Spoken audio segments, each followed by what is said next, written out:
Mackenzie Gray is following developments. Mackenzie.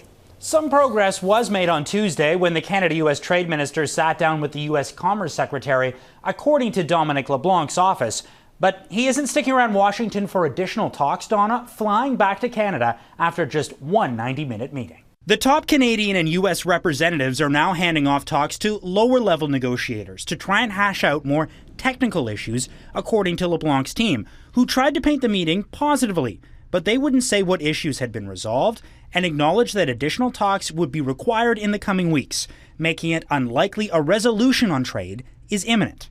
Based on U.S. concerns. The meeting came after Mark Carney promised to dump counter-tariffs on non-free trade goods last week, a move designed to try and appease an irritant of the president, something Ontario's premier disagrees with. A tariff of 50% on our aluminum, copper, forestry products, and obviously steel. We have to protect our steel workers here in Ontario.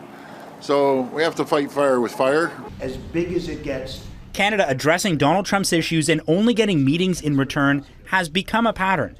Dumping the digital services tax, removing Ontario's surcharge on electricity sold to the U.S., and spending billions more on defense has not moved the needle. The Liberals have also spent $1.3 billion to try and strengthen the border after the president blamed fentanyl from Canada as the reason why the 35% tariff on non-free trade goods came into place. According to U.S. Border Patrol, only 0.73% of the deadly drug that made it into the U.S. has come from Canada this year. Stats the Justice and Public Safety Minister raised when they met with the U.S. Attorney General for the first time on Wednesday, 4 months after being appointed to cabinet. None of the facts, stats, or concessions seem to have mattered with the Trump administration, with new tariffs on Canadian corrosion-resistant steel set to be applied, Donna, and that's on top of the 50% tariff implemented back in June. Okay, Mackenzie Gray in Ottawa, thank you.